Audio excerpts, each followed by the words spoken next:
Assalamualaikum warahmatullahi wabarakatuh. Bapak Ibu, mari kita mulai. Bismillahirrahmanirrahim. Baik, Ustaz Ghazali, mari langsung saja. Mungkin ada pertanyaan yang perlu dijawab, mungkin dari brosur atau mungkin masih seputar korban. Kalau memang ada yang perlu ditanyakan, monggo langsung saja. Mohon tausiahnya, apa hukumnya makan daging akikah yang disembelih karena tidak menurut tuntunan? Apa hukumnya? Tentu ya, daging sembelian, daging akikah yang tidak disembelih, tidak sesuai dengan tuntunan Nabi, maka kita tidak akan memakan daging yang disembelih tersebut. Mengapa? Karena nanti kita di hadapan Allah akan ditanya. Kita akan ditanya, kita tahu itu, ilmu itu dari siapa? Ya, pendengaran, penglihatan, nurani kita akan ditanya. Sedangkan kita sebagai seorang muslim diperintahkan untuk memakan yang dihalalkan oleh Allah dan juga Rasulullah. Quran surat apa itu? Al-An'am atau apa? 118 atau? Coba di surat Al-An'am ayat 119. Ya. A'udzu billahi minasyaitonir rajim.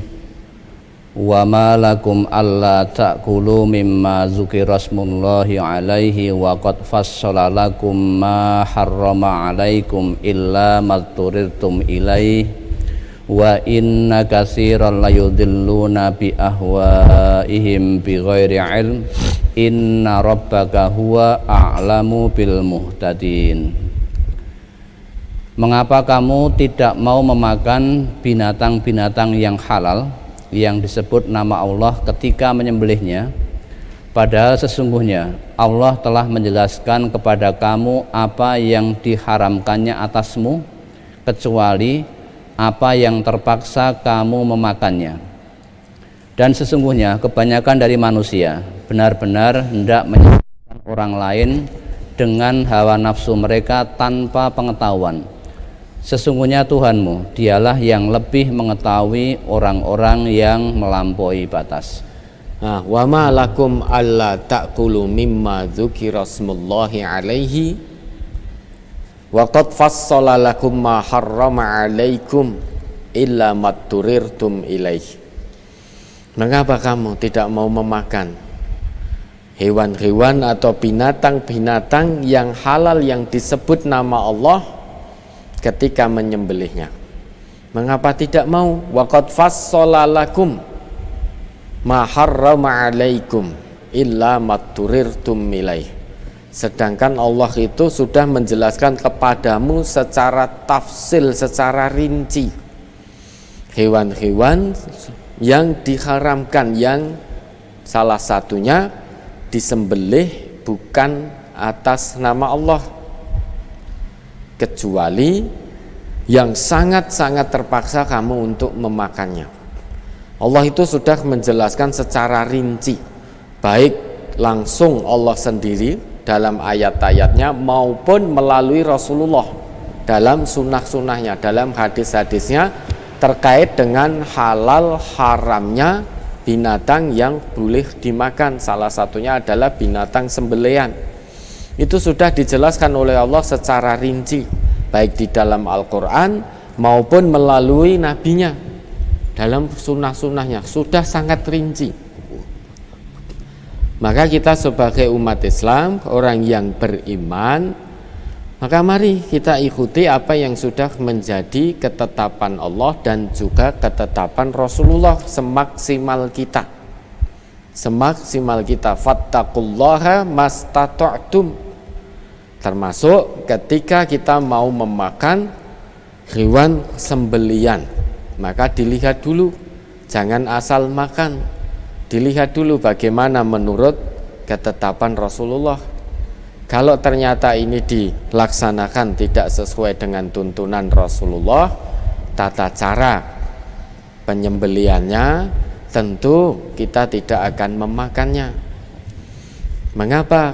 Karena yang kita tahu nanti kita akan ditanya oleh Allah, dimintai pertanggungjawaban di hadapan Allah. Maka prinsip yang harus kita pegang dalam menjalankan syariat ini, wala taqfu ma laisa laka bihi ilmun innas sam'a wal basar wal fuad kullu ulaika kana anhu mas'ula. Itu prinsip yang pertama. Selama kita belum tahu ilmunya, maka kita tidak akan melaksanakan satu ibadah apapun selama kita belum tahu ilmunya. Karena al-ilmu qoblal amal, ilmu dulu sebelum kita beramal. Mengapa? Innas sam'a wal basara wal fuada kullu ulaika kana anhu mas'ula. Pendengaran kita, penglihatan kita, nurani kita, hati kita, itu semua nanti di hadapan Allah akan dimintai pertanggungjawaban. Kamu melakukan begitu, kamu melihat dari siapa? Kamu mendengar dari siapa? Hatimu condong kepada siapa? Kok kamu melakukan begitu? Lah semuanya akan ditanya. Maka ini sebagai ikhtiyati, bentuk kehati-hatian kita megang prinsip dalam menjalankan syariah ini. Wala taqfu ma laisa laka bihi ilmun. Kemudian Allah juga memerintahkan pada kita ati'ullaha wa ati'ur rasulah wahdharu. Kita diminta untuk hati-hati dalam mentaati Allah dan juga mentaati Rasulullah. Lah salah satu usaha kita untuk berhati-hati, maka semaksimal mungkin wa makana li mu'minin wala mu'minatin idza qadallahu wa rasuluhu amran ayyakuna lahumul khiyaratu min amrihim. Semaksimal mungkin apa yang kita lakukan landasannya adalah Allah dan Rasulullah. Ketetapan yang sudah ditetapkan oleh Allah dan juga yang sudah dituntunkan oleh Rasulullah. Perkara ada perbedaan tidak mengapa. Ya, tidak mengapa. Di tengah-tengah umat Islam ada perbedaan tidak mengapa. Yang satu meyakini bahwa akikah itu sesuai tuntunan Rasulullah harus disembelih pada hari ketujuh, karena selain hari ketujuh meski ada hadisnya boleh menyembelih di hari ketujuh, kemudian hari ke-14, hari ke-21, meski ada hadisnya namun hadis itu dhaif. Namun demikian ada pula yang meyakini tidak mengapa. Nah ini ada perbedaan. Yang meyakini bahwa hadis hari ke-7, ke-14, ke-21 dan seterusnya itu dhaif, dan meyakini bahwa yang sesuai tuntunan adalah hari ke-7 dalam akikah, ya sudah mengamalkan itu. Namun kalau toh ada umat Islam yang lain meyakini diperbolehkan menyembelih hewan akikah di hari ke-14, 21, ya monggo kita saling menghormati, tidak saling menyalahkan. Namun di dalam pengajian ini diajarkan semaksimal mungkin sesuai dengan ilmu yang sudah diketahui. Lah ilmu yang sudah diketahui, maka akikah itu disembelih di hari ke-7. Dahulu Nabi juga mengakikoi cucunya Hasan dan Husain itu pada hari ke-7. Ya, sudah tidak perlu dijadikan ayel-ayelan, tidak perlu ribut-ribut lagi. Kita saling menghormati, saling menghargai. Ya, ada lagi. Ketika kita diberi daging akikah yang disembelih pada hari yang ke-14 atau ke-21, kemudian cara penyembelihannya dengan cara Islami, untuk dagingnya bagaimana Ustaz? Apakah boleh dimakan atau tidak? Ada, coba itu hadisnya tadi dibaca yang hari ke-7, 14, 21. An Abdullah bin Buraidata an abihi anin nabiyyi sallallahu alaihi wasallam qala Al-aqiqatu tuzbahu li sab'in wa li arba'a asyrata wa li ihda wa ishrina. Rawahul Baihaqi. Dari Abdullah bin Buraidah dari ayahnya, dari Nabi sallallahu alaihi wasallam, beliau bersabda, akikah itu disembelih pada hari ke-7 atau ke-14 atau ke-21-nya.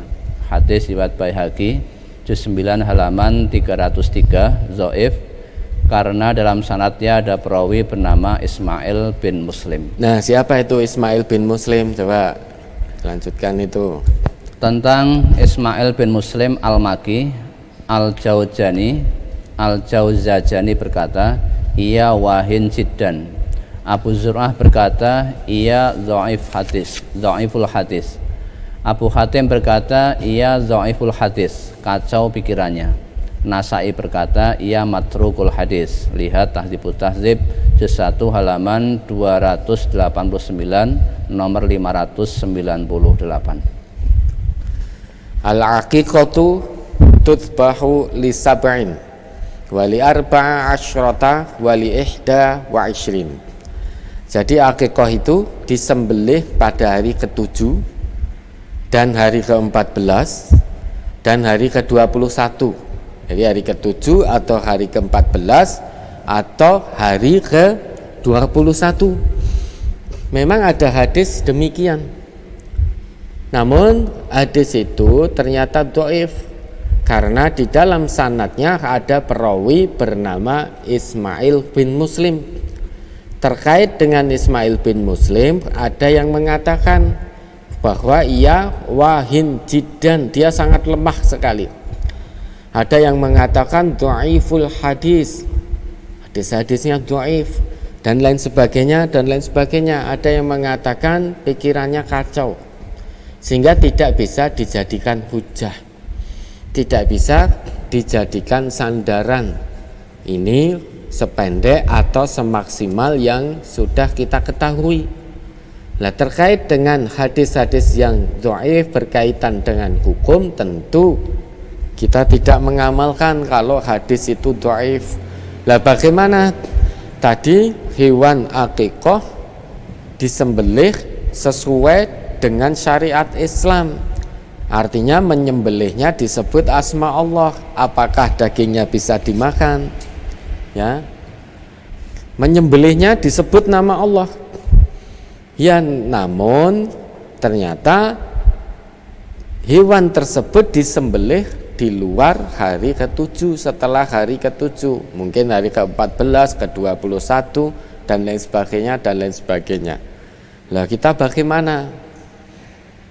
Ya saat ini di sini diajarkan ya kita tidak memakan daging itu karena dilakukan disembelih di luar hari ke-7. Memang ini terjadi perbedaan paham, perbedaan pendapat. Ya sudah, mari saling menghargai. Jangan saling menghujat. Jangan saling menyalah-nyalahkan. Ya, kita saling menghargai. Kita tidak memaksa orang yang memang meyakini bahwa akikah itu boleh di hari 14, 21 dan seterusnya kelipatan 7. Dan orang yang berpaham demikian tentu juga tidak bisa memaksa orang yang berkeyakinan bahwa akikah itu sesuai dengan tuntunan Nabi disembelih di hari ke-7. Karena dulu Nabi juga mengakikoi cucunya pada hari ke-7. Demikian ya, mudah-mudahan bisa dipahami. Ada lagi? Di brosur halaman 4, hadis yang paling atas. An Salman bin Amir ad-Dhabiyi qala sami'tu Rasulullah sallallahu alaihi wasallam yaqul ma'al ghulami aqiqatun fa ahriqu anhu daman wa amitu anhul adza. Rawahul Bukhari. Dari Salman bin Amir Az-Zabi, ia berkata, saya mendengar Rasulullah sallallahu alaihi wasallam bersabda, tiap-tiap anak itu ada akikahnya, maka sembelihlah binatang akikah untuknya dan buanglah kotoran darinya, yakni cukurlah rambutnya. Pertanyaan, mohon dijelaskan pada kalimat dan buanglah kotoran darinya atau cukurlah rambutnya, ini maksudnya seperti apa, Ustaz?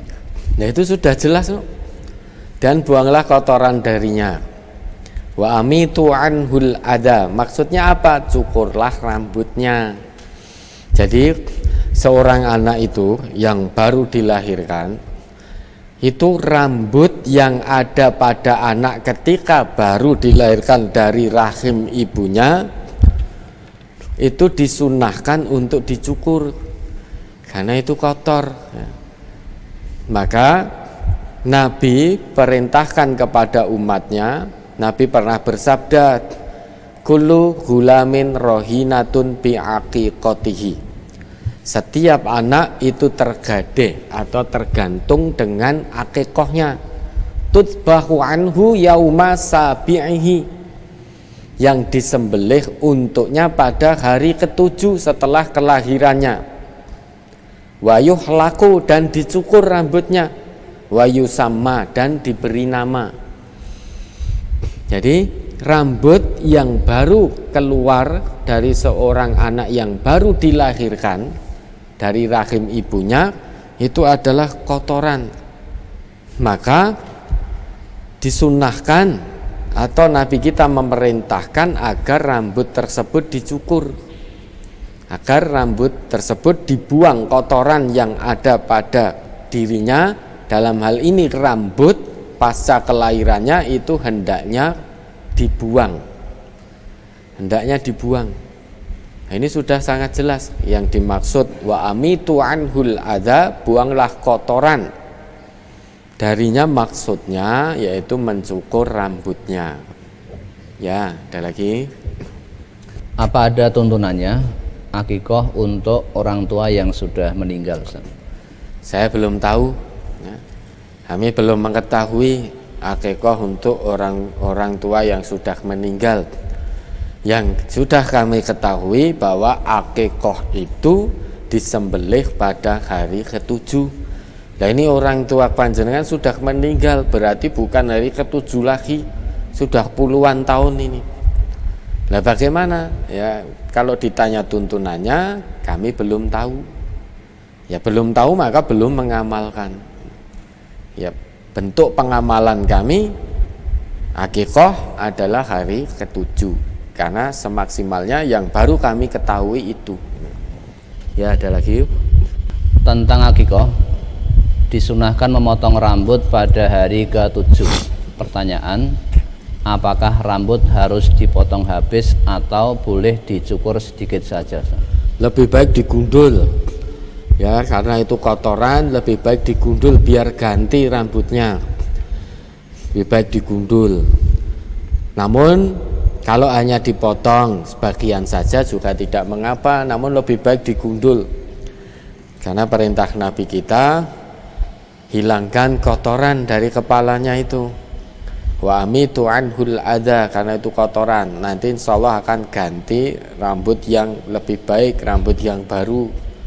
Lebih baik digundul, namun kalau hanya sebagian juga tidak mengapa. Ya, ada lagi. Kalau dilihat dari bunyi hadisnya, yukhlaku, mutlak gundul. Ya. Coba dibaca. Halaman 5. An Samurata qala Rasulullah sallallahu alaihi wasallam, al-ghulamu murtahanun bi aqiqatihi tuzbahu anhu yaumas sabi'i wa yusamma wa yukhlaqu ra'suhu. Rawahu Tirmidzi. Dari Samurah bin Jundab, ia berkata, Rasulullah sallallahu alaihi wasallam bersabda, anak itu tergadai atau tergantung dengan akikohnya yang disembelih untuknya pada hari ke-7. Di hari itu ia diberi nama dan dicukur rambutnya. Ya, itu dicukur. Meskipun di situ yukhlaq, bukan berarti harus digundul total. Karena tukang potong itu dalam bahasa Arab juga disebut apa? Halak, tukang potong.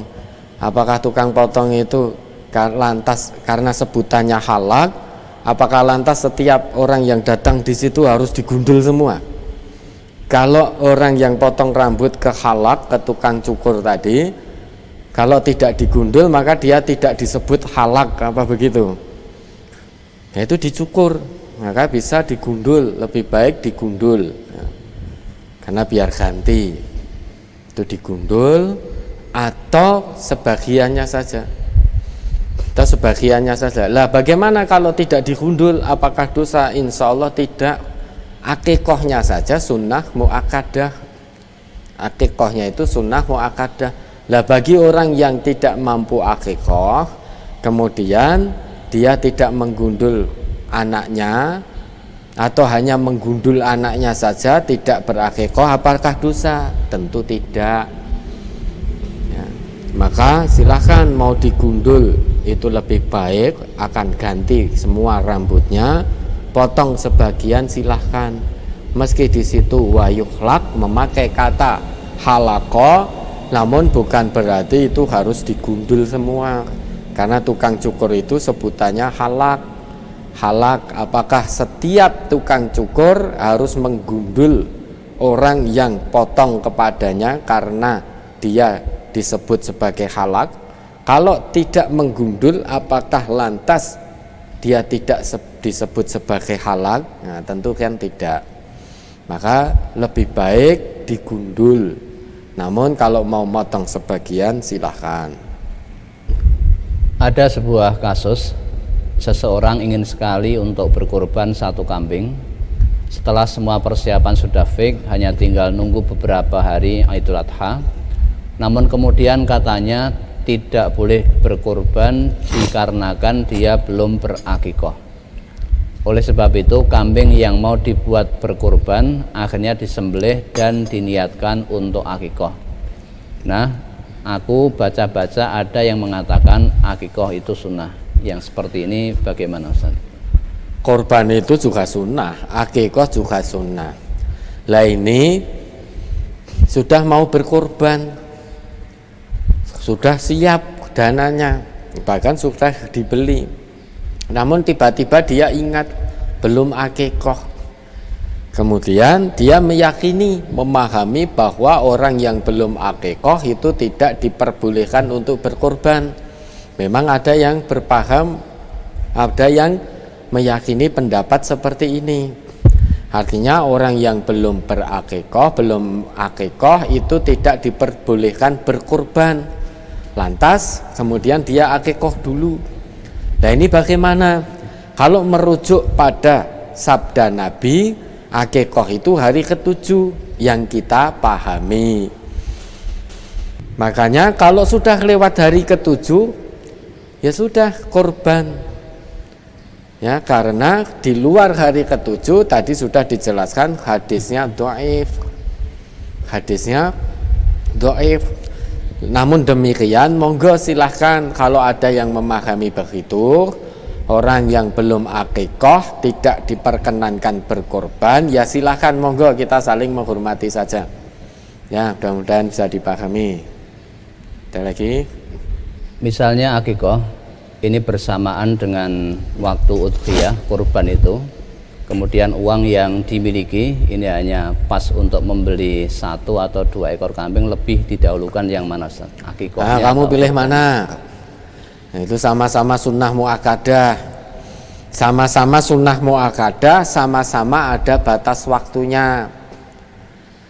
Ya, kurban itu juga ada batas waktunya. Tidak bisa setiap saat kita kurban, itu tidak bisa. Itu ada batas waktunya juga. Batas waktunya kapan? Sampai terakhir hari tasyrik. Itu batas waktunya.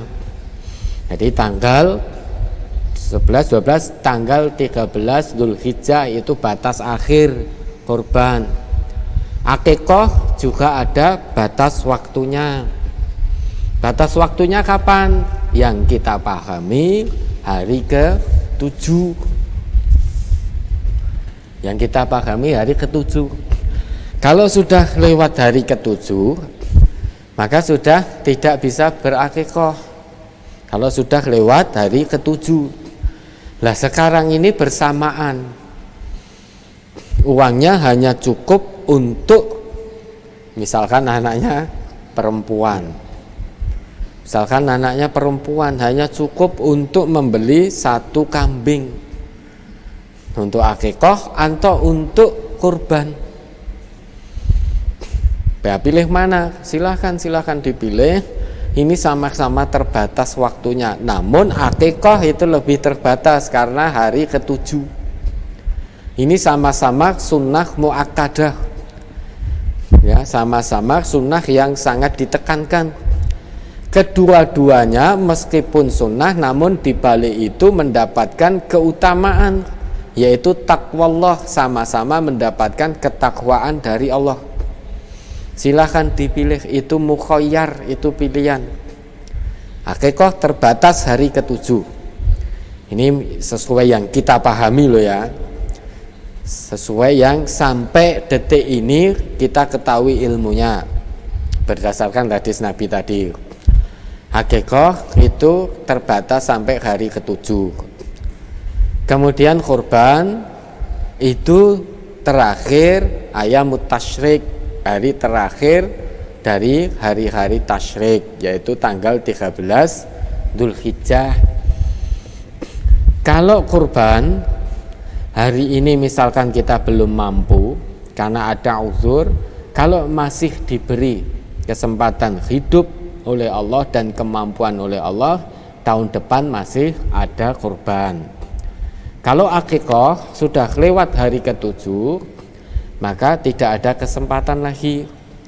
Namun demikian, ini semuanya sunnah muakkadah, semuanya dalam rangka untuk meraih ketakwaan kepada Allah Subhanahu wa ta'ala.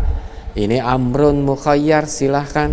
Sunnah mukhayyarah, sunnah yang pilihan, silahkan dipilih. Silahkan dipilih. Mau korban, monggo. Mau akikah, monggo. Ini sama-sama sunnah muakkadah. Ya, sudah tidak perlu diperdebatkan.